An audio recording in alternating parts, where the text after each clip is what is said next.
ছাত্র গণ অভ্যুত্থানে শেখ হাসিনা সরকারের পদত্যাগের পর দেশ পরিচালনার অন্তর্বর্তীকালীন সরকার দায়িত্ব নিলে কর্মবিরতিতে যায় পুলিশ প্রশাসন। ফলে দেশ সংস্কারে সড়কে ট্রাফিক দায়িত্ব থেকে শুরু করে বাজার তদারকি ও পরিষ্কার পরিচ্ছন্নতার কাজে নেমে পড়ে ছাত্ররা। তবে কেন্দ্রীয় সমন্বয়কদের সিদ্ধান্ত উপেক্ষা করে শিক্ষা প্রতিষ্ঠান খোলার পরে আজও বৃক্ষরোপণ কিংবা রং তুলির আঁচড় দিতে বিভিন্ন স্থানে দেখা মিলছে শিক্ষার্থীদের। অলিউল রনের রিপোর্টে বিস্তারিত।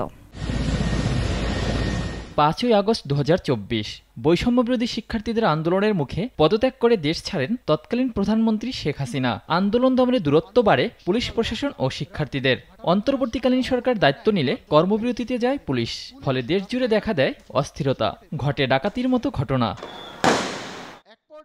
এসব নৈরাজ্য ঠেকাতে ও দেশ সংস্কারের নামে শিক্ষার্থীরা কখনো ট্রাফিকের দায়িত্বে, কখনো বাজার তদারকিতে, কখনো আবার পরিষ্কার পরিচ্ছন্নতায় দেখা যায় তাদের। এসব কাজে যেমন হয়েছেন প্রশংসিত, তেমনি 15ই আগস্ট ধানমন্ডি 32-এ হিন্দি গান লুঙ্গি ডান্সে মাতামাতির মতো গুটি কয়েক ঘটনায় হয়েছেন সমালোচিত।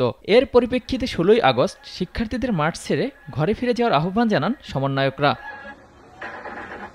তবে সমন্বয়কদের সিদ্ধান্ত উপেক্ষা করে রাজধানীর বিভিন্ন পয়েন্টে আজও দেখা গেছে শিক্ষার্থীদের পালন করেছেন বৃক্ষরোপণ কর্মসূচি ও রং তুলির আঁচড় তুলেছেন দেয়ালে দেয়ালে। বলেছেন দেশ সংস্কারের যে সিদ্ধান্ত হাতে নিয়েছেন তা শেষ করেই ফিরবেন ঘরে কিংবা শিক্ষা প্রতিষ্ঠানে।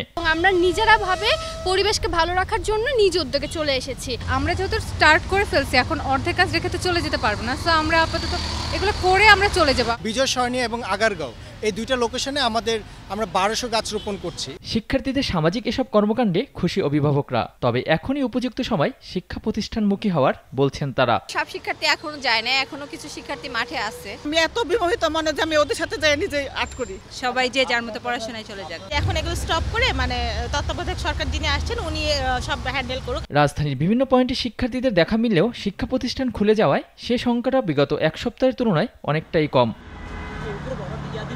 অলিউল রনি, নাগরিক, ঢাকা।